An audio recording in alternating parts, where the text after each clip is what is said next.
Olá, pessoal! Seja muito bem-vinda ao meu canal Estudando Química com a professora Ellen Mendonça. Espero que esteja tudo bem com vocês.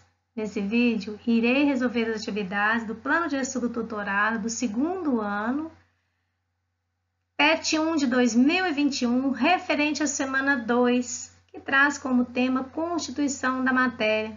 Vem comigo! Bom, antes de iniciarmos, vamos falar de algo muito importante. A você que já é inscrito, meu muito obrigada. E a você que está chegando agora, se inscreva no canal, também ative o sininho, assim receberá as notificações de quando tem novidades no canal. Isso é muito importante, pois está me ajudando. E se você gostar dos vídeos, comente, registre nos comentários a sua dúvida ou a sua gratidão.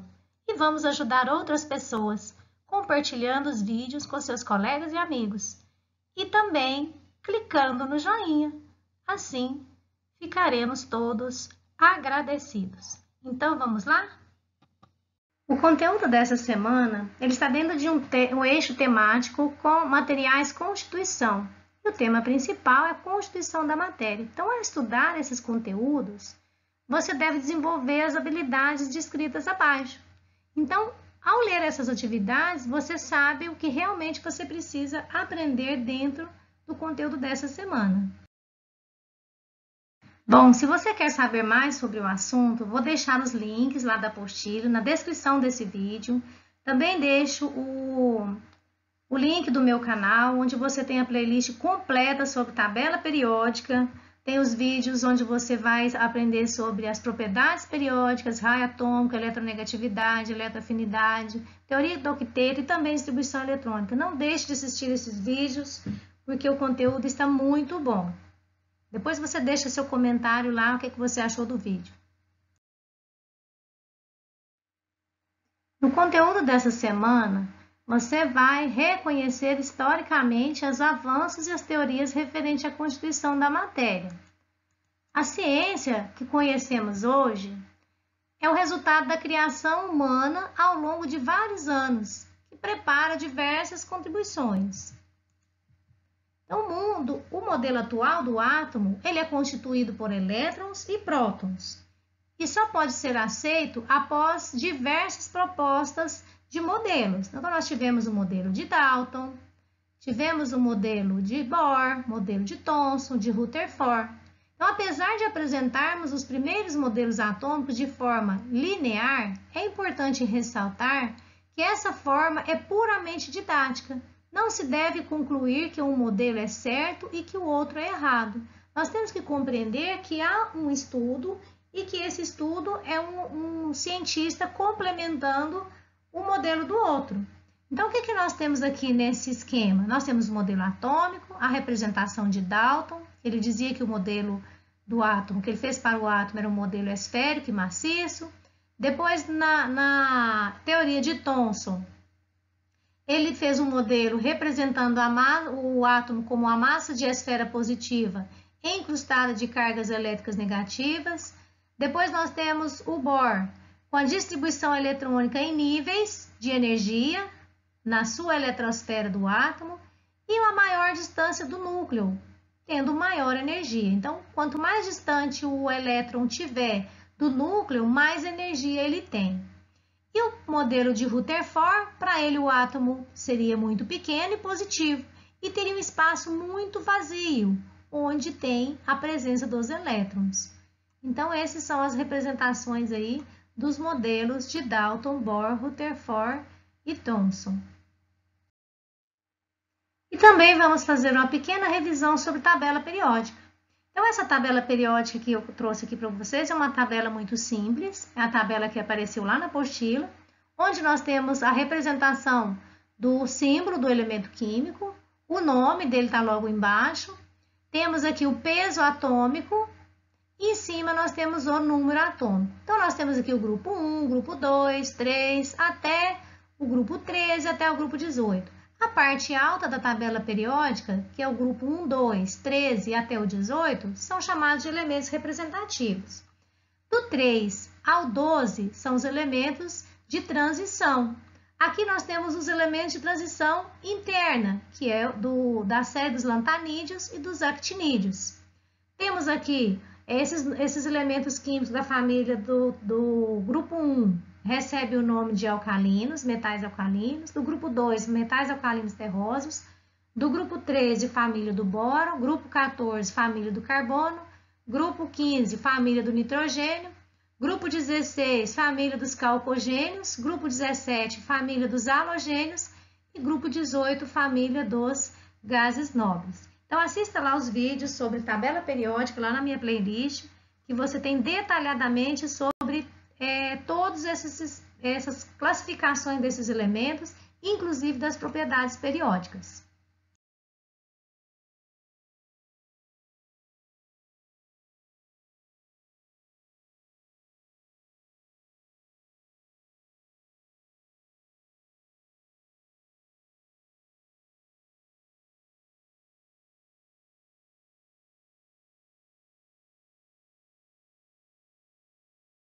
Atividade 1. Complete as frases a seguir, explicando como os experimentos contribuíram para a elaboração de um determinado modelo atômico. O experimento de raios catódicos realizado por Thomson revelou que todos os átomos contêm minúsculas partículas subatômicas com carga negativa, que são os elétrons. Rutherford e seus colaboradores bombardearam com partículas alfa uma fina folha de ouro, a fim de determinar o desvio de tal partícula, que tal partícula teria ao colidir com os átomos de ouro. Para sua surpresa, grande parte das partículas atravessaram a lâmina de ouro. Algumas foram repelidas e outras desviadas, provando que o átomo possui um grande vazio entre elétrons e os prótons no núcleo, concluindo então que a parte de massa do átomo está no núcleo e é muito pequena em relação à eletrosfera. Atividade 2. Considere os íons A mais 2, de massa 87, número atômico 38, e o ânion Z menos 3, de massa 75, número atômico 33. É correto afirmar que, de acordo com o que está pedindo aqui, está falando de ânion, de cátion, de nêutrons, de prótons, de elétrons. Então, vamos relembrar alguns conceitos importantes.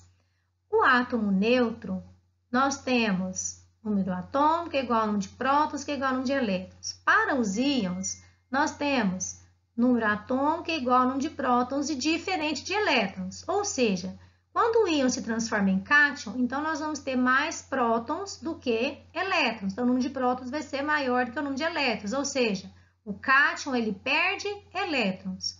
Quando nós temos o íon ânion, significa que ele tem elétrons a mais do que prótons. Ou seja, ele ganhou prótons. Perdão, ele ganhou elétrons. Então, o ânion é aquele átomo que ganha elétrons. Então, ele vai ter mais elétrons do que os prótons. Então, vamos ao primeiro íon, que é a representação de um cátion. Se ele tem carga positiva, logo ele é cátion. Então, para calcular o número de nêutrons, nós utilizamos a expressão massa igual a prótons mais nêutrons. Podemos trabalhar já a expressão, depois só substituir os valores. Então, temos aí que nêutrons é igual a 49.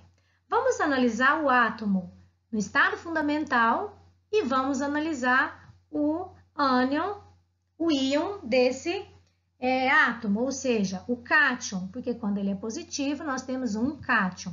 Então, o átomo neutro tem massa 87, número de prótons 38, elétrons 38, ou seja, 38 cargas positivas, 38 cargas negativas. Logo, a carga vai ser zero. O número de nêutrons nós já calculamos, 49. Vamos agora calcular do cátion A mais 2. Então, a massa permanece a mesma. Número atômico vai ser sempre igual ao número de prótons, tanto no átomo neutro quanto no íon. Então, sempre vai ser igual. Logo, nós temos número de prótons, 38 cargas positivas, tanto no átomo neutro quanto no cátion. O que muda são os elétrons, ou seja, Se ele tem carga 2 mais ou mais 2, significa que esse cátion, ele doou 2 elétrons, ou seja, ele perdeu. Então, se ele perdeu 2, 38 menos 2, 36. O número de nêutrons também não altera. Então, nêutrons do átomo neutro A e do cátion A mais 2 são iguais. Vamos calcular agora do ânion Z menos 3. Vamos utilizar a mesma expressão, 75 massa, prótons 33, logo nêutrons igual a 42. Vamos ao cálculo das partículas aqui do átomo nêutron Z. Então, massa 75, número de prótons é igual ao número de atômico, que é igual a 33, ou seja, 33 cargas positivas. Elétrons, 33 cargas negativas. Logo, o átomo neutro tem carga zero. Já calculamos o número de nêutrons do átomo neutro Z, 42. Vamos agora calcular a quantidade das partículas do ânion Z menos 3. Então, a massa não se altera, número de prótons também é o mesmo. Veja, prótons irá igual ao número atômico, tanto no átomo neutro quanto no íon. Logo, o que muda são os elétrons. O que significa essa carga 3-? Significa que esse ânion tem 3 elétrons a mais que os prótons. Então, se ele tem 3 elétrons a mais que os prótons, significa que ele ganhou 3 elétrons. Então, 33 mais 3, 36. Logo, essa carga menos 3 significa 3 elétrons a mais do que os prótons. Veja, prótons 33, elétrons 36. Vamos analisar agora cada uma das afirmativas. A. O ânion A possui 49 nêutrons? O ânion A, não temos um ânion A, nós temos um cátion. Então, a alternativa está incorreta. Que ele possui 49, possui, mas aqui deveria estar escrito um cátion. B. O cátion Z, então nós temos aqui um cátion Z? Não temos um cátion Z, temos um ânion Z. Então, aqui o que está errado também é a nomenclatura, ou seja, nós temos um ânion Z. Possui 39 nêutrons? Não. Se fosse um cátion Z, ele iria possuir quantos nêutrons? 42. Letra C. O íon A possui massa atômica igual a 38? Nós temos um íon A? Temos, porque eu posso chamar de íon tanto um cátion, como eu posso chamar um ânion. Então, o íon A possui massa igual a 38? Não, ele não possui massa igual a 38. A sua massa é 87. Então, letra C também incorreto. O que está incorreto na letra C? A massa, porque não é 38 e sim 87. 38 são os prótons. D. O ânion Z tem 36 elétrons? Temos aqui um ânion Z? Temos. Qual que é o número de elétrons desse ânion Z? 36. Então, letra D está correta. E por último, letra E. O cátion A tem 40 prótons? Então, quem é o cátion A? Esse daqui. Então, cátion A, correto. Tem 40 prótons? Não, tem 38. Então, a quantidade de prótons aqui do cátion A está incorreto. Então, gostou? Então, clica aí no gostou. Atividade 3. O fenômeno da bioluminescência é observado em interruptores de luz, brinquedos, pulseiras, entre outros. O que ocorre é um processo de excitação eletrônica seguido da emissão de luz na faixa do espectro visível. Dentre as alternativas a seguir, qual modelo atômico é capaz de explicar esse fenômeno? Nós sabemos que o fenômeno da bioluminescência ou da luminescência está relacionado ao modelo de Bohr, o modelo de Rutherford, de Dalton, Lavoisier nem tem modelo atômico, de Thomson, está relacionado aí a outras informações. O que está relacionado com a luminescência é o modelo de Bohr, porque ele fala justamente da luz visível no espectro de cada um dos elementos químicos estudados na época. Atividade 4. Descreva os conceitos das propriedades periódicas. Na imagem abaixo, use setas para indicar o comportamento delas nos períodos e nas colunas da tabela periódica.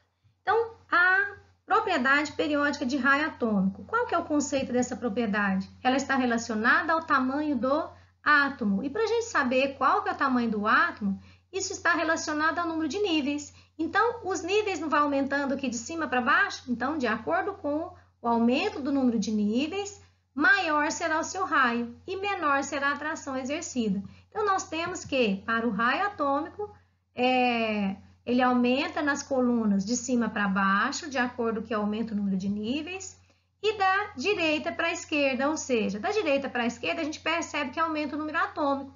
Então, tem mais elétrons no mesmo nível, então a atração diminui. Se essa atração diminui dos prótons na eletrosfera com os núcleos, então o raio diminui. Então, o raio vai aumentar da direita para a esquerda nos períodos. Na letra B, energia de ionização. Qual que é o conceito de energia de ionização? É a energia necessária para remover um ou mais elétrons do átomo no estado gasoso. Quanto maior o tamanho do átomo, menor será a energia de ionização.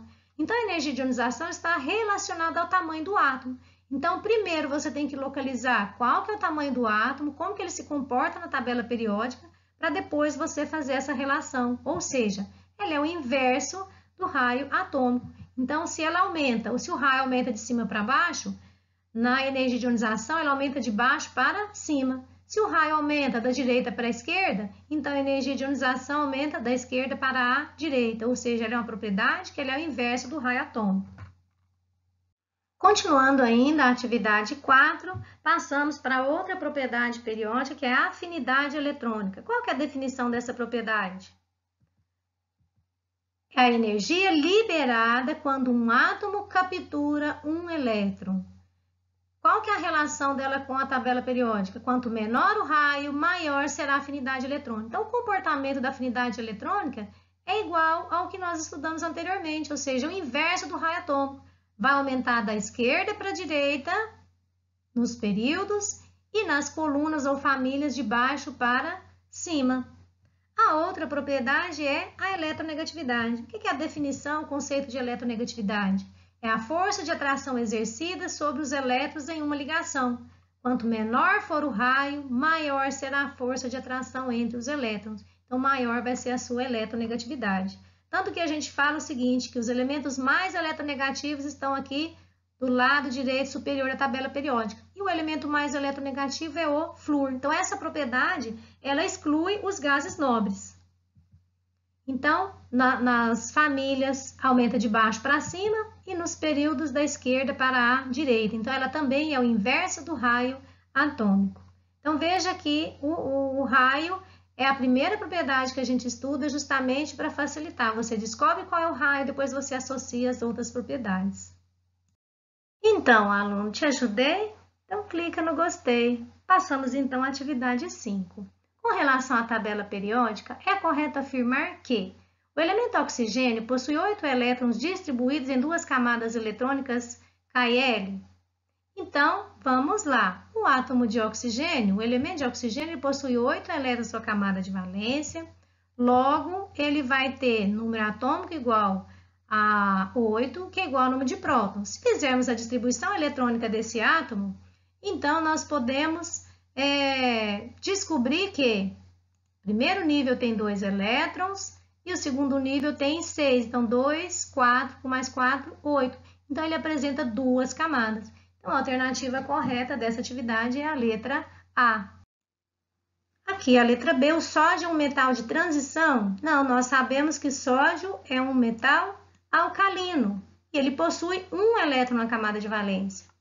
A letra C, os metais alcalinos terrosos receberam esse nome por serem pouco reativos. Os metais alcalinos terrosos são os do grupo 2, eles são muito reativos. Então, alternativa incorreta. A letra D, a platina é um metal de transição interna, também conhecido como actinídeos, está totalmente errado, porque a platina é um metal de transição, também conhecido como transição externa, e não é conhecido como actinídeos. Actinídeos são dos de transição interna, mas da platina não faz parte deles. E por último, os elementos das colunas 3 até 12 são elementos representativos? Não, os elementos do grupo 1 e 2 e do 13 ao 18 são elementos representativos, que são os elementos da parte alta da tabela periódica.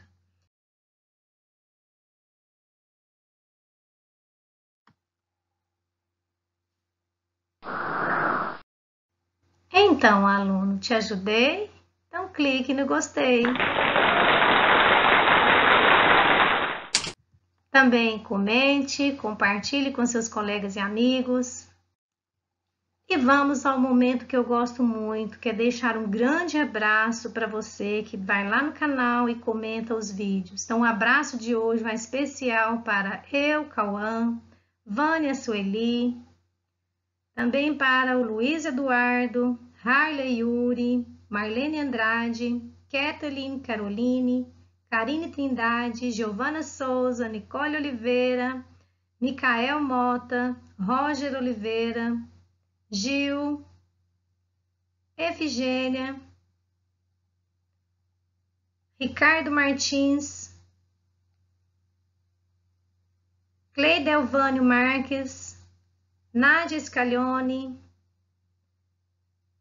Maria, Nádia Scaglione novamente. Então, um grande abraço para todas vocês e também para Camila Schettini. Não sei se pronunciei seu nome certo, Camila.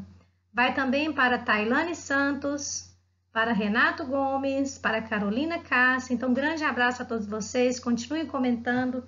Nos próximos vídeos eu falo novamente se você participou. Ok? Então, um grande abraço a todos vocês. Até a próxima aula. Fiquem com Deus.